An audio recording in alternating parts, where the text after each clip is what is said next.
Hello बच्चों, कैसे हैं आप? आई होप आप बिल्कुल अच्छे होंगे। लास्ट लेक्चर में हमने बात की थी बेटा आवेशों के निकाय के कारण वैद्युत क्षेत्र की तीव्रता, ठीक है। यानी किसी भी पॉइंट पे आवेशों के निकाय के कारण वैद्युत क्षेत्र की तीव्रता हमने ज्ञात की थी। आज हम बात करेंगे वैद्युत द्विध्रुव और वैद्युत द्विध्रुव आघूर्ण के बारे में। किसके बारे में बात करने वाले हैं बेटा? वैद्युत द्विध्रुव और वैद्युत द्विध्रुव आघूर्ण के बारे में। तो दोनों में डिफरेंस क्या है? जैसे वैद्युत द्विध्रुव की अगर मैं बात करूँ तो दो समान परिमाण का मतलब हो गया कि उनकी क्वांटिटी क्या होनी चाहिए? सेम होनी चाहिए।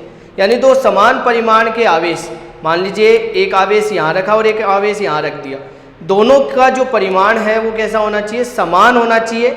उनको अल्प दूरी पर रखा जाए। कितनी दूरी पे रखा जाए? अल्प दूरी पे। और उन दोनों की जो नेचर है यानी प्रकृति है वो कैसी होनी चाहिए? विपरीत प्रकृति। तो मान लीजिए ये कोई धनात्मक आवेश और एक ऋणात्मक आवेश है और एक अल्प दूरी पे रख दिया जाए तो बनने वाला निकाय ही क्या कहलाता है? वैद्युत द्विध्रुव कहलाता है। क्या कहलाता है बेटा?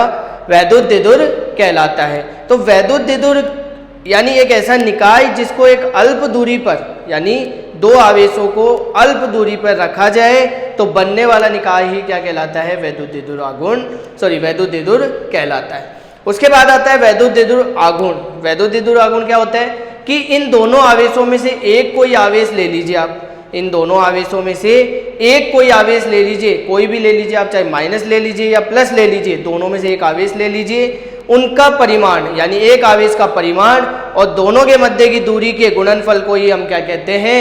वैद्युत द्विध्रुव आघूर्ण कहते हैं। कोई दिक्कत यहाँ तक? आई होप आपको समझ में आया होगा।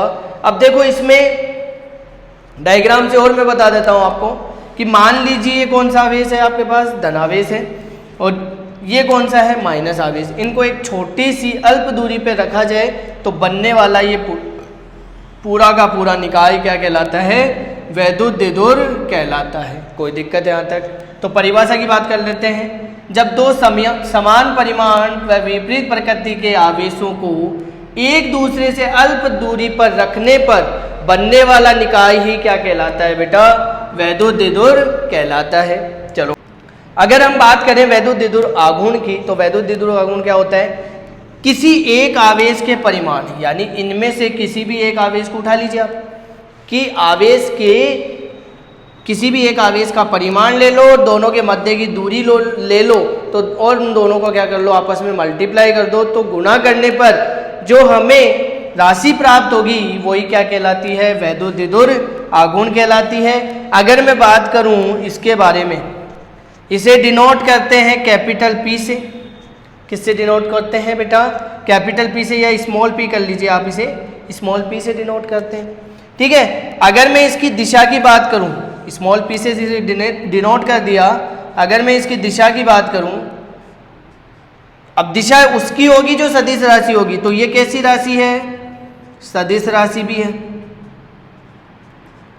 ठीक है, सदिश राशि भी है। दिशा की अगर मैं बात करूं तो माइनस से प्लस की ओर होता है, यानी ऋणात्मक से माइनस क्यू से प्लस क्यू की ओर, ठीक है।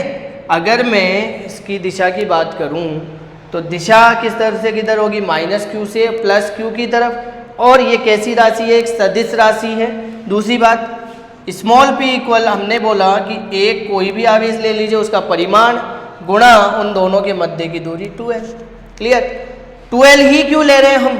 2l लेने का भी रीज़न है।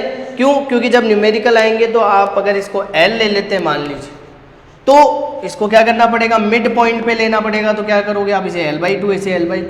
तो आप क्या कर लीजिए? इसे 2l ही ले लीजिए ताकि आपको सहूलियत हो किसमें? न्यूमेरिकल सॉल्व करने में, ठीक है। तो ये कितना आ गया? q × 2l। तो ये इसका क्या हो गया? हमारे पास फॉर्मूला हो गया, ठीक है।